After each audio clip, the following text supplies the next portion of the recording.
Welcome to my world.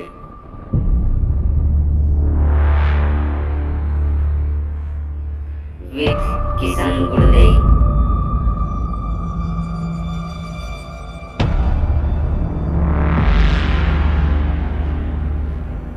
Let's start.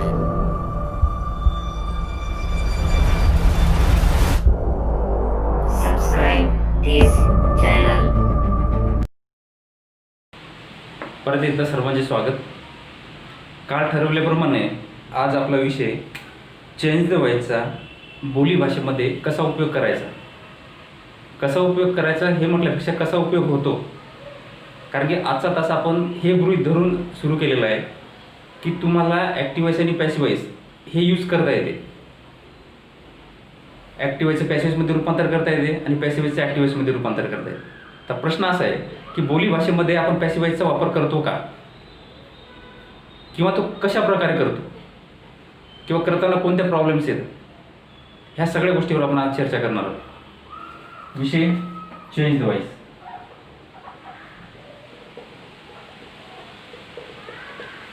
Change the voice.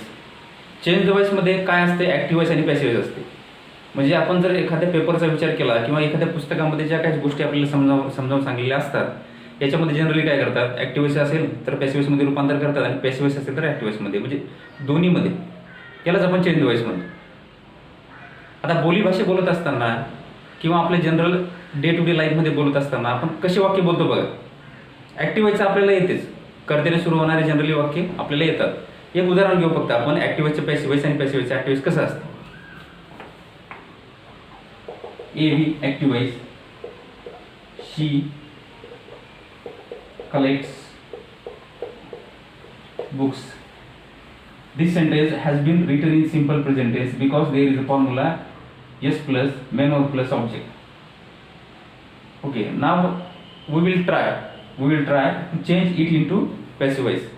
PV, passive voice. Every passive voice there is an object in the beginning. दिलेले जे object असते ते आपल्याला सुरुवातीला घ्यायचं असते. Suppose in this sentence books, this word is an object, therefore it has to be taken in the beginning. Therefore we have taken books. Object आहे म्हणून आपण समोर घेतला. त्यानंतर हे अनेक वचन आहे, it is in plural form, therefore we have to take are there. त्या ठिकाणी आपल्याला काय घ्यायचा, आर घ्यायचा. आरच काय घ्यायचा, कारण की सिंपल प्रेझेंट टेन्स मधलं वरच वाक्य आहे आणि पॅसिव्ह व्हॉइस करताना आपण to be forms am is are पैकी घेत असतो. बुक्स आर, नंतर कलेक्ट शब्द आहे, याचा आपण तिसरं रूप घ्यायचं असते. कोणत्याही पॅसिव्ह व्हॉइसमध्ये क्रियापदाचं तिसरं रूप असतेच, त्याशिवाय तो पॅसिव्ह व्हॉइस होऊच शकत नाही. ही थ्री घेतल्यानंतर जर दिलेल्या वाक्यामध्ये, हा नियम मी तुम्हाला पेपरमधला सांगते, पेपरमध्ये ॲक्टिव्ह व्हॉइसचं पॅसिव्ह व्हॉइस कसं करतात, बोली भाषेमध्ये काय याचे उपयोग आहेत किंवा आपण कसं करू ते नंतर बघू. She collects books. Object has been taken in the beginning. After that to be form are because it is plural. Are घेतला. After that there should be V3. Third form of the verb. Then the collected is the third form of collect. Therefore it has been taken there. Collected. In the first sentence she is a subject. She हा एक subject आहे, करता आहे. आपल्याला passive voice मध्ये by घ्यायचा V3 नंतर आणि याची काय करायची, द्वितीया करायची. Books are collected by her. हे एक एक्झाम्पल फक्त ॲक्टिव्ह व्हॉइसचं पॅसिव्ह व्हॉइस कसं करतात हे समजून घेण्यासाठीच आपण हे पाहिलं. याचा आणि बोली भाषेमध्ये पॅसिव्ह व्हॉइस वापरण्याचा काही संबंध नाही. आता आपण हे गृहीत धरू की आपल्याला ॲक्टिव्ह व्हॉइस आणि पॅसिव्ह व्हॉइस इंग्लिशमधला माहिती आहे किंवा आपण करू शकतो, कारण की व्याकरणाचा थोडा अभ्यास केला आपण की आपल्याला दिलेलं वाक्य ॲक्टिव्ह व्हॉइसमधलं असतं पॅसिव्ह व्हॉइसमध्ये करता येते आणि पॅसिव्ह व्हॉइसमधलं असतं तर ॲक्टिव्ह व्हॉइसमध्ये करता येते. There is no problem. The problem is that we avoid to use passive voice in our day to day life language. आपली जी बोली भाषा असते रोजची त्यामध्ये आपण पॅसिव्ह व्हॉइस वापरण्याचा अवॉइड करतो, because we think that whatever the sentences will be used in the passive voice, जे काही आपण पॅसिव्ह व्हॉइसचे सेंटेन्स वापरतो, there is a sort of hesitation, means whether they are correct or not, ते correct आहेत किंवा नाही आहेत, या गोष्टीमुळे वी अवॉइड दॅट, आपण अवॉइड करतो. आता तेच आपल्याला बघायचं आहे. आपण कशा प्रकारचे वाक्य बघा असतात पॅसिव्ह वॉइसचे मराठीमध्ये जे वापरतो बघा. आपण साध्या साध्या वाक्यापासून सुरुवात करू. समजा एक वाक्य आहे, पाणी पिले. पाणी पिले. दुसरं वाक्य, पुस्तके विकत घेतली आहेत.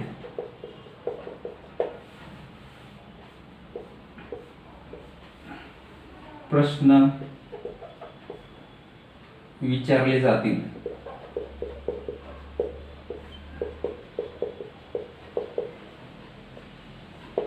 प्रश्न विचारले जातील. आता अशा प्रकारचे जे वाक्य आहेत हे पॅसिव्ह वॉइस मधले आहेत. हे मराठीमध्ये आपण सहज बोलून जातो कारण की ती आपली मातृभाषा आहे. परंतु हेच वाक्य आपल्याला जर इंग्लिश बोलायचं काम पडलं तर थोडा प्रॉब्लेम येतो. आपल्याला हे कळत नाही की पॅसिव्ह वॉइस मध्ये कसे वापरायचे, कारण की पॅसिव्ह वॉइसचे आहेत, करता नाही. जनरली कर्त्याने सुरू होणारे वाक्य आपण पटकन इंग्लिशमध्ये बोलतो.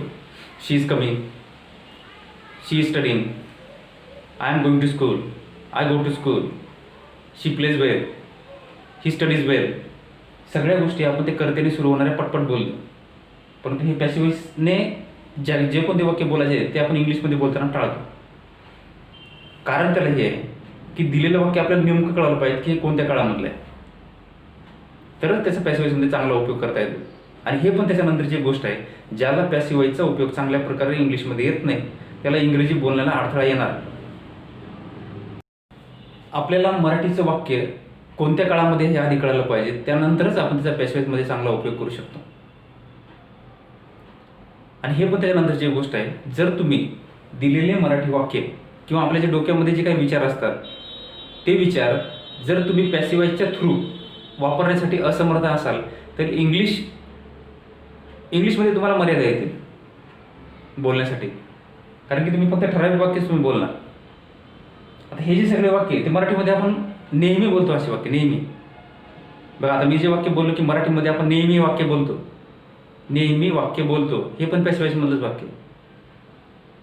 पण ज्यावेळेस आपल्याला हे पॅसिव्ह वॉइसमध्ये इंग्लिशमध्ये वापरण्याची वेळ येते अशा वेळेला आपल्याला प्रॉब्लेम येतो. म्हणून महत्त्वाचं आहे की मराठीचा टेन्स तुम्हाला चांगला समजला पाहिजे. बघा आता, पाणी पिले, पुस्तके विकत घेतली आहेत, प्रश्न विचारले आहेत, हे सगळे वाक्य पॅसिव्ह वॉइसमधले आहेत, कारण याच्यामध्ये करता आपल्याला कुठेच दिसत नाही. मग आता आपल्याला काय करायचं आहे की we have to translate this sentences into English by taking the tenses of this sentences into account. आपण आधी समजून घेऊ याचा टेन्स कोणता, याचा टेन्स कोणता, याचा टेन्स कोणता, नंतर त्याचा पॅसिव्ह वॉइस करण्याचा प्रयत्न करू. बघा, पाणी पिले, पाणी पिले, सिंपल पास्ट, सिंपल पास्ट मधलं वाक्य. नंतर पुस्तके विकत घेतली आहेत, प्रेझेंट, परफेक्ट प्रेझेंट म्हणजे पूर्ण वर्तमान काळामधलं वाक्य आहे. प्रश्न विचारले जातील, सिंपल फ्युचर. एकदा आपल्याला वाक्य समजले आणि थोडा याचा सराव केला की तुम्हाला बोली भाषेमध्ये पण वापरण्यास काही प्रॉब्लेम येणार नाही. You won't get any type of difficulties when you are going to use these sentences in your day-to-day life or daily conversation. See that? Simple past tense हे कसं काय कळालं आपल्याला, कारण की जनरली बघा या ठिकाणी तुम्ही मी शब्द टाकला की मी पाणी पिले आहे की तुम्हाला कळतो S plus V2 plus object आहे. पुस्तके विकत घेतली आहेत, या ठिकाणी मी शब्द टाकला की मी पुस्तके विकत घेतली आहेत की तुम्हाला कळतो की हा पूर्ण वर्तमान काळ आहे. म्हणजे कर्त्याचा वापर करून करा, नियम आपल्याला माहीत असतात. The formula of simple present tense is that S plus V1 plus object and the formula of perfect present tense is that S plus has plus V3 plus object. हे कुठेतरी आपल्या डोक्यात असते. म्हणून अशा वाक्याच्या समोर तुम्हाला कुठेतरी कर्ता वापरून बघायचा आणि मग तुम्हाला काही गोष्टी ऑटोमॅटिक कळतात किंवा हे शेवटच्या शब्दावरून सुद्धा आपल्याला कर्ते समजतात, सॉरी टेन्स समजतात. जातील, घेतली आहे, पिले यावरून सुद्धा टेन्स कळतात. बरं, पॅसिव्ह वॉइसचं कसं होईल मग, आपण कोणताही पॅसिव्ह वॉइस करताना ऑब्जेक्ट समोर घेतो, तर यामधला ऑब्जेक्ट कोणता आहे, पाणी, म्हणून आपण घेऊ वॉटर. सिंपल पास्ट टेन्स आहे आणि सिंपल पास्ट टेन्स असल्यामुळे या ऑब्जेक्टच्या नंतर वाज किंवा वेअर घेतात. आपण वाज घेऊ कारण की हे एकवचनी आहे, वॉटर वॉज. पिण्यासाठी इंग्लिशमध्ये शब्द आहे ड्रिंक, त्याचा आपल्याला किती रूप पाहिजे, ड्रंक, 30 रूप पाहिजे. झालं, वॉटर वॉज ड्रंक, पाणी पिले. Water was drunk. आता याच्यामध्ये कन्फ्युजन काय असतं का माहिती, जनरली काही लोकांना ॲक्टिव्हाइज आणि पॅसिवाइज अगदी सुंदररित्या जमतात. प्रश्न दिला की पटकन उत्तर लिहित, परंतु अर्थ काढणं कठीण होतं त्याच्यासाठी. आता यामध्ये वाचा अर्थ अनेक लोकांना होता वगैरे म्हणतात, होता पण अर्थ आहे, परंतु पॅसिवाइजमध्ये याचा अर्थ बघायला कुठे दिसत नाही या वरच्या वाक्यात. पाणी पिले होते असं नाही सर लिहिलेलं, फक्त लिहिलं पाणी पिले, तरी पण वाचा उपयोग होतो. म्हणजे ह्या गोष्टी आपल्याला समजून घ्यायच्या. तुम्हाला ॲक्टिव्हाचं पॅसिवाइज करता येते, ॲक्टिव्हाचं पॅसिवाइज करता येते, परंतु पॅसिवाइजचा नेमका अर्थ काय आहे हे जोपर्यंत कळत नाही तोपर्यंत ते आपल्याला इंग्लिशमध्ये वापरणं कठीण होते. म्हणून या ठिकाणी आपण काय केलं, पाणी पिले सिंपल पास्ट टेन्स आहे. सिंपल पास्ट टेन्सचे पॅसिव्ह असं करतात, ऑब्जेक्ट आधी घेतात, वाच किंवा वेअरपैकी एक घेतात, त्यानंतर वी3 घेतात, संपलं वाक्य. Water was drunk. आता अशा प्रकारचे तुम्ही कितीतरी वाक्य करू शकता. उदाहरणार्थ पाणी पिले, या ठिकाणी आपण पुस्तक वाचले, पुस्तक वाचले, मग पुस्तकासाठी आपण या ठिकाणी बुक घेऊ, बुक वॉज रीड, तिसरं बरोबर. पत्र लिहिले, letter was written, letter was written. अशा प्रकारे आपण अनेक वाक्य करू शकतो. दुसरं बघा, पुस्तके विकत घेतली आहेत. परत या ठिकाणी पहिला ऑब्जेक्ट घ्यायचा. ऑब्जेक्ट कोणता आहे, बुक्स. मराठीमध्ये आणि इंग्लिशमध्ये ज्यावेळेस पॅसिवाइज असतात त्यावेळेस ऑब्जेक्ट सुरुवातीलाच असतात. म्हणून या ठिकाणी बघा, बुक्स आहे, बुक्स घेतली. आता प्रेझेंट परफेक्ट किंवा परफेक्ट प्रेझेंट आहे, पूर्ण वर्तमान काळ आहे, अशा वेळेला हॅव हॅज पैकी एक घ्यायचा असतो. या ठिकाणी अनेक गोष्टी नाही म्हणून आपल्याला घ्यायचं हॅव. हॅवच्या नंतर पूर्ण वर्तमान काळामध्ये बीन घेतो आपण, बीन हा शब्द घेतो. Books have been. त्यानंतर क्रियापदाचं तिसरं रूप, याच्यामध्ये क्रियापद कोणतं आहे, घेतली, विकत घेतली म्हणजे विकत घेणे, बाय. तर बायचं आपल्याला तिसरं रूप पाहिजे, BOUGHT, bought. Books have been bought, पुस्तक विकत घेतली आहेत. म्हणजे हे दिलेलं वाक्य त्याचं आपल्याला पटकन इंग्लिशमध्ये करण्यासाठी त्याचा काळ माहीत पाहिजे. जे पॅसिवाइज तुम्हाला माहीत असतो, परत एकदा सांगतो, पॅसिवाइज करणं तुमच्यासाठी सोपं आहे, परंतु वापरणं कठीण आहे, कारण की याचा सरावच आपण कधी केला नाही. नंतर बघा, प्रश्न विचारले जातील, प्रश्न विचारले जातील.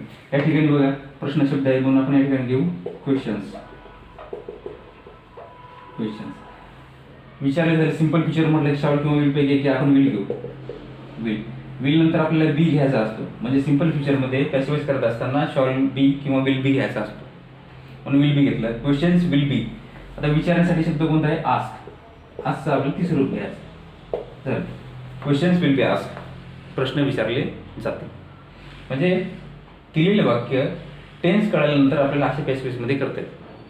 आता आपण थोडा विचार करू, अशा प्रकारचे आपण दिवसभरात किती वाक्य बोलतो मराठीमध्ये, म्हणजे अगणित वाक्य आपण बोलतो, परंतु वापर करताना आपल्याला प्रॉब्लेम काय येतो, आपल्याला हेच कळत नाही की त्याचं पॅसिवाइज कसं करायचं.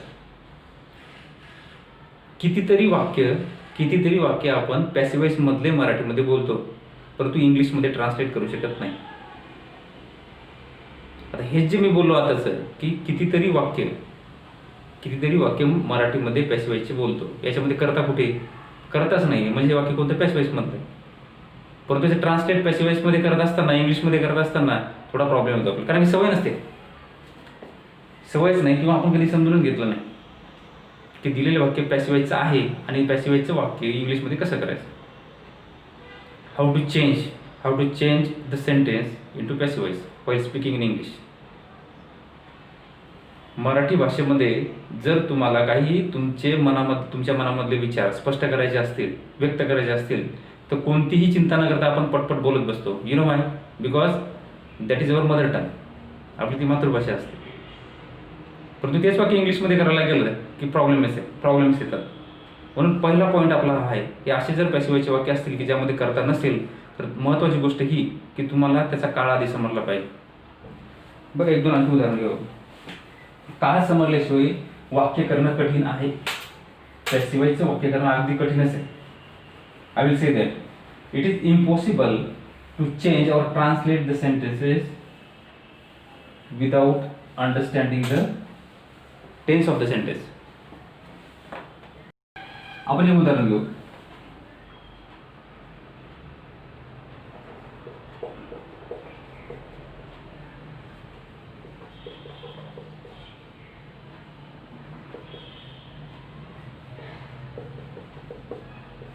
पुस्तके वाचली होती. याच्यामध्ये पुस्तके ऑब्जेक्ट आहे म्हणून आपण समोर घेऊ. बुक्स वाचली होती. आपल्याला टेन्स आधीच कळायला पाहिजे. मी आधीच बोललो की तुम्हाला जर पॅसिव्ह चांगला उपयोग करायचा असेल तर पहिलं मराठीचे टेन्स ओळखता आले पाहिजे. म्हणून आपण या ठिकाणी बुक्स घेतलं. परफेक्ट पास्ट टेन्स अशा वेळेला या ठिकाणी आपण हॅड घेतो. Books had. नंतर बीन घेतो, म्हणजे पूर्ण वर्तमान काळ असो, पूर्ण भूतकाळ असो किंवा पूर्ण भविष्यकाळ असो. पॅसिव्हाइज करत असताना तुम्हाला बीन हा शब्द घ्यावाच लागतो. म्हणजे ठिकाणी बुक्स हॅड बीन वाचण्यासाठी शब्द कोणता आहे? रीड. त्याचं तिसरं रूप सुद्धा तेच आहे. Books had been read. दुसरं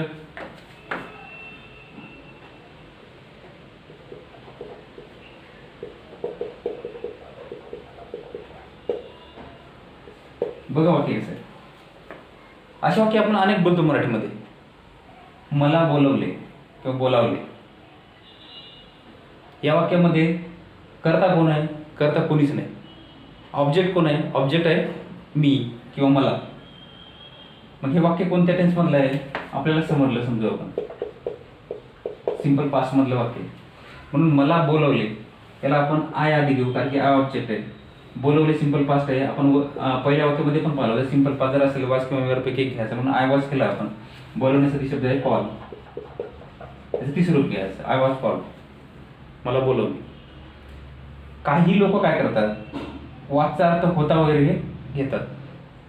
होता होता पण याचा अर्थ आहे, परंतु अशा वाक्यामध्ये याचा होता अर्थ होत नाही. कारण की जर तुम्हाला टेन्स थोडे कळलं नाही की याचा वाक्य अर्थ कळणारे असेही लोक मिळतील. आय वॉच कॉल म्हणजे मला बोलवले होते किंवा मी बोलवले होते. हा अर्थ चुकीचा निघतो, कारण की आपल्याला टेन्स नेमकं कळायला पाहिजे. याचा अर्थ होती मला बोलवले. नंतर तिला मदत केली. तिला मदत केली गेली. परत या ठिकाणी सिंपल पास्ट आला. Very simple past. Simple past आहे. पहिला नियम काय? पॅसिव्हाइज करण्याचा. ऑब्जेक्ट समोर, म्हणून या ठिकाणी ऑब्जेक्ट आपण समोर घेतला शी.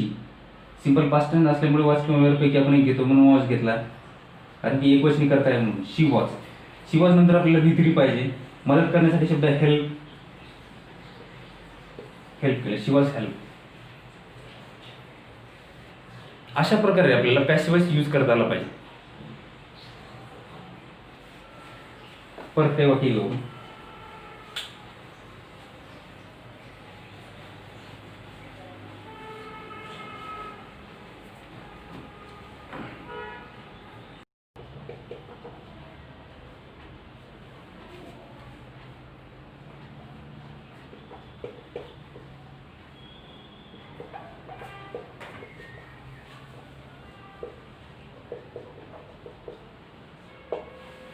वाक्य बघा काय? आम्हाला फुले वाटण्यात आली किंवा आम्हाला फुले देण्यात आली. यापैकी काही समजून घ्या तुम्ही.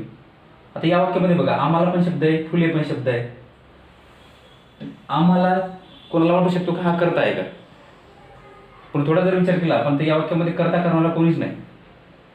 फुले आम्हाला देण्यात आली, आम्ही नाही कोणाला दिली, म्हणजे हा पॅसिव्हाइज आहे. ज्या वाक्यामध्ये क्रिया करणारा करता नसतो असे सगळे वाक्य पॅसिव्हाइज मधले असतात. किंवा सुरुवातीला ऑब्जेक्ट येतो, हे असे वाक्य पॅसिव्हाइज मधले असतात. म्हणून बघा हे वाक्य कसे करायचे. आता याच्यामध्ये बघा 1 आणि 2 हे दोन्ही ऑब्जेक्ट आहेत. दोन्ही ऑब्जेक्ट आहेत, कर्म आहेत. करता कोणतरी असेल, फुले देणारा कोण आहे या ठिकाणी उल्लेख केलेला नाही. Be the subject has not been refer here or mention in this sentence, therefore it has been written in passivise. पहिला प्रश्न असा आहे की आपल्याला वाक्य कळायला पाहिजे की हा टेन्स कोणता आहे. परत हा सिंपल पास्ट टेन्स आहे. सिंपल पास्ट टेन्स आहे. सिंपल पास्ट टेन्सचं आपण काही आधी वाक्य पाहिलेच, आणि हे आपण जे सध्या चर्चा करत आहोत ते हेच गृहीत धरून आपण चर्चा करत आहोत की आपल्याला ॲक्टिव्हाइज आणि पॅसिव्हाइज समजते. आपल्याला त्याची उत्तरही लिहिता येतात. पेपरमधले प्रश्नही आपण सोडू शकतो, फक्त आपण वापरू शकत नाही बोलत असताना. म्हणून आपण दोन्हीपैकी काही जरी समोर घेतलं तरी आपल्याला वाक्य बनवता येईल. आधी आपण आम्हाला हे घेऊ. आम्हाला म्हणजेच आपण या ठिकाणी उभी घेऊ. उभी नंतर वाटण्यात आले वगैरे हा शब्द आहे. आता सिंपल पास्ट टाइम वॉच किंवा वेअर घ्यायचं आहे तर वी वेअर. वेअर काय कारण की आणि क्वेश्चन आहे. वी वेअर गिव्हन, वाटण्यासाठी शब्द given away. We were given away flowers.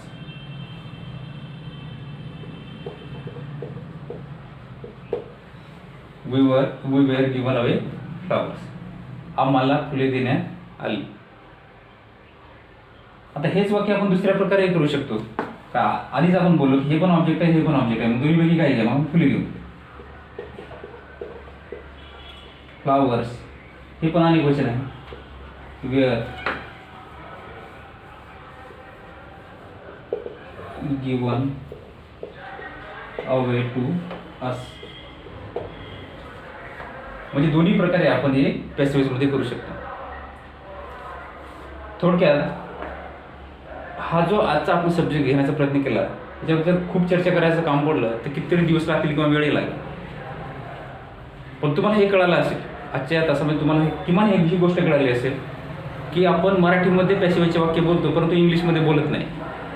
मग तसे वाक्य जर तुम्हाला यूज करायचे असतील तर तुम्हाला काय काय माहीत पाहिजे. एक तर टेन्स माहीत पाहिजे की बोललेलं वाक्य कोणत्या टेन्समधलं आहे. कारण की आपण गृहीत आधीच धरलेलं आहे की तुम्हाला ॲक्टिव्हायचा पॅसिव्ह करता येईल. मग तुम्हाला सहजपणे हे सगळे वाक्य बनवता येतील. ओके, यावर चर्चा आपण आणखी एखाद्या तासावर करू ज्यावेळेस वेळ मिळेल त्यावेळेस.